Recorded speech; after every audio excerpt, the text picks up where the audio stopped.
2023년 3월 27일 월요일 하나님께서 우리에게 주시는 말씀은 마태복음 24장 36절에서 51절의 말씀입니다. 오늘 본문은 예수님께서 심판의 때를 말씀하시는 것을 기록한 본문입니다. 오늘 본문 전체적인 맥락에서 지속적으로 강조되고 있는 말씀은 모른다는 것입니다. 하나님께서 정하신 심판의 때를 알지 못하고 그날을 어떻게 대비하는지를 모른다는 것이죠. 36절, 39절, 42절, 44절, 50절 한번 보세요. 그러나 그날과 그 시각은 아무도 모른다. 하늘의 천사들도 모르고 아들도 모르고 오직 아버지만이 아신다. 홍수가 나서 그들을 모두 휩쓸어 가기까지 그들은 아무것도 알지 못하였다. 인자가 올 때에도 그러할 것이다. 그러므로 깨어 있어라. 너희는 너희 주님께서 어느 날에 오실지를 알지 못하기 때문이다. 그러므로 너희도 준비하고 있어라. 너희가 생각하지도 않은 시각에 인자가 올 것이기 때문이다. 생각하지도 않은 날에 뜻밖의 시각에 그 종의 주인이 와서 다 모른다는 말을 기록하고 있죠. 예수님께서 제자들에게 마지막 날에 일어날 일들에 관하여 설명하실 때 그 말씀을 찬찬히 살펴보면 다름이 있음을 알게 됩니다. 36절과 39절, 50절 이 세 구절과 42, 44절 이 두 구절의 말씀은 분명 다릅니다. 36절에 따라 모든 사람은 그 마지막 날과 시각을 모릅니다.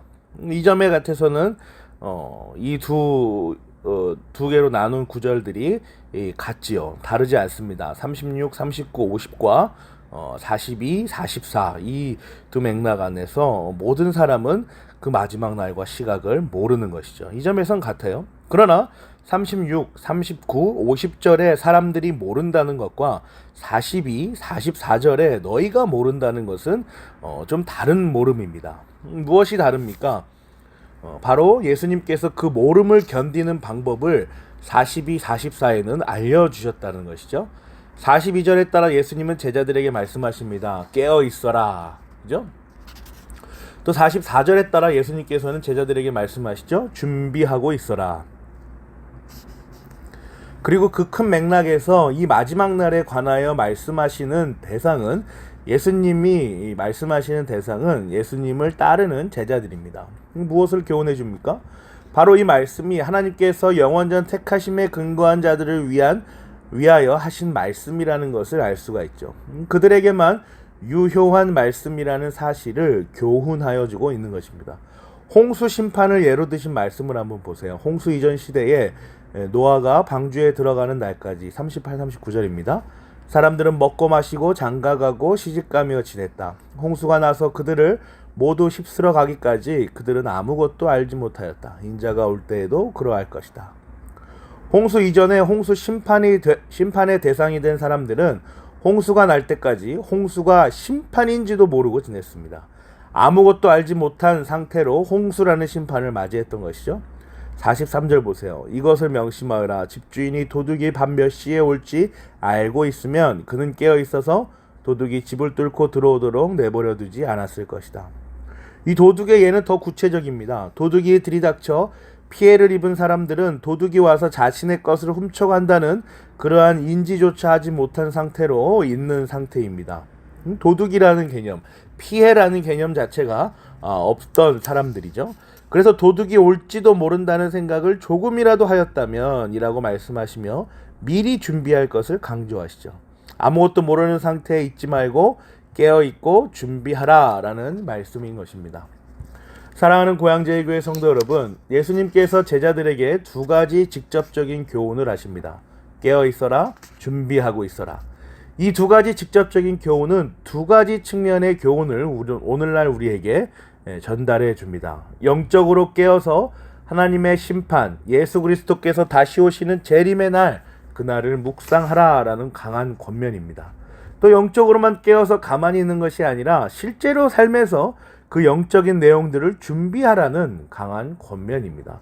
영과 육을 모두 종합하여 성도의 거룩을 채비하고 쌓아갈 것을 교훈하시는 것이죠. 물론 그 대상은 하나님께서 택하신 자들입니다. 하나님께서 택하셔서 지금 그 말씀을 듣고 복음을 접하고 반응하고 있는 사람들을 향하여 예수님께서 강하게 권면하시는 것이죠. 그렇다면 깨어서 준비하라라는 그 권면의 내용은 무엇입니까? 우리는 늘 언제나 외침, 주장, 슬로건에서 그치지 말아야 합니다.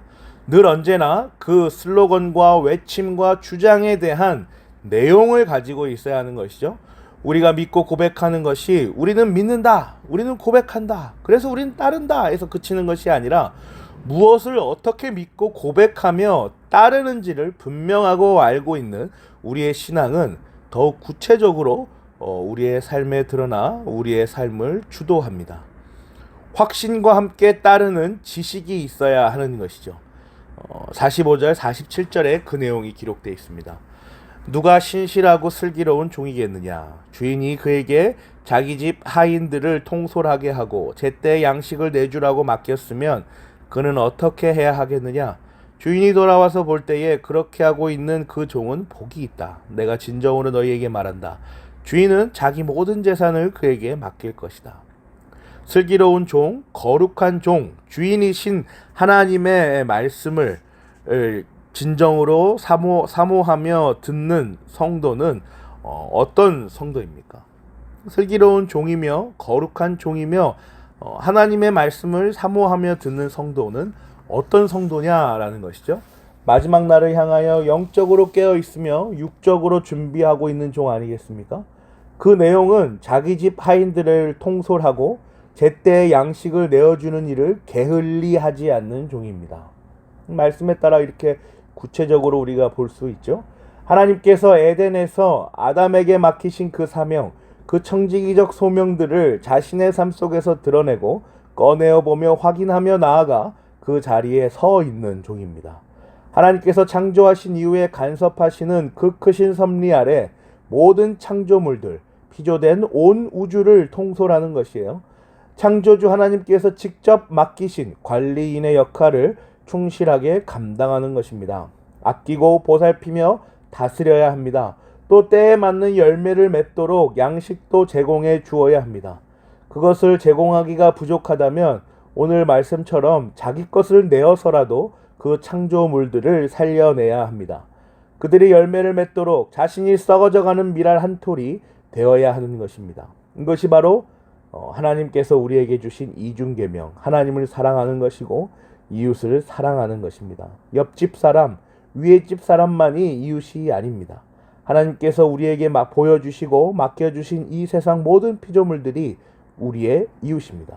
우리에게 맡겨진 우리의 과제입니다. 이들이 성장하는 것, 또 때로는 이들이 낙심하여 무너지는 것, 이 모든 것들을 우리의 삶 속에서 늘 우리의 성적표처럼 여겨야 합니다. 이것이 바로 영적으로 깨어있는 것이며 육적으로 준비하는 것입니다. 사랑하는 고향제일교회 성도 여러분, 우리는 지금 우리의 어떤 성적표를 받아들고 있습니까? 또 얼마나 그 성적표에 동의하고 있으며 또 만족해하며 우리의 삶을 살아가고 있습니까? 깨어 있으십시다.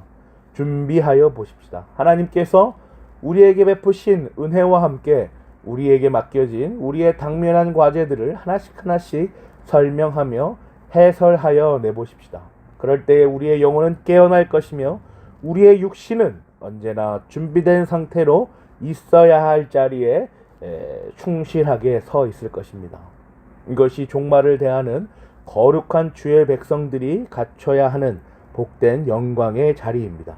저와 여러분이 하나님께서 맡기신 이 세상 모든 존재들을 향한 복음을 외치며 나아갈 때 하나님께서 은혜와 자비와 긍휼로 우리의 전 인격을 하나하나 채워주시기를 간절히 기도합니다.